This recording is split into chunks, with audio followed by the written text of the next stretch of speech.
షర్మిలని కవ్విస్తోంది YSR Congress party. ఆవిడ రాజకీయం ఆవిడ చేసుకోవచ్చు అంటే పర్లేదు, కానీ షర్మిల గురించి వైఎస్ఆర్ కాంగ్రెస్ పార్టీకి సంబంధించి మాట్లాడటం ప్రారంభిస్తే ఖచ్చితంగా ఆవిడ రెచ్చిపోతుంది. అంటే ఇదేమన్నా వ్యూహమా? ఆవిడ రెచ్చిపోవాలి, తన అన్నం తిట్టాలి, లేకపోతే కుటుంబం గురించి మాట్లాడాలి, అప్పుడు ప్రజల్లో ఒక వ్యతిరేకత రావాలి, అప్పుడు ఆ వ్యతిరేక ఓట్లు చంద్రబాబుకి వెళ్లకుండా అదంతా షర్మిల వైపు పడాలని ఏమన్నా వైసీపీ అనుకుంటుందా?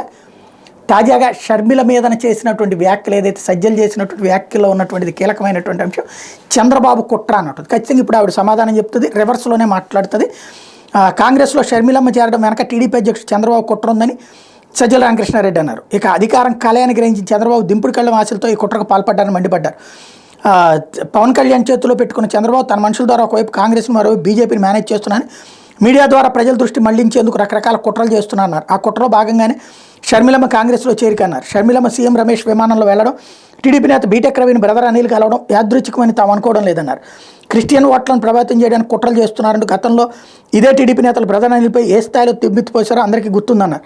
టీడీపీ నేత బీటెక్ రవిని ఎయిర్పోర్ట్లో బ్రదర్ అనిల్ మర్యాదపూర్వకంగా కలవడం వంటి వాటన్నింటినీ పరిశీలిస్తే షర్మిలమ్మ కాంగ్రెస్లో చేరడం వెనకాల చంద్రబాబు కుట్ర ఉందని అర్థమవుతుందన్నారు. ఇప్పుడు షర్మిల దీని మీద రివర్స్లో మండిపడేటటువంటి అవకాశం ఉంటుంది.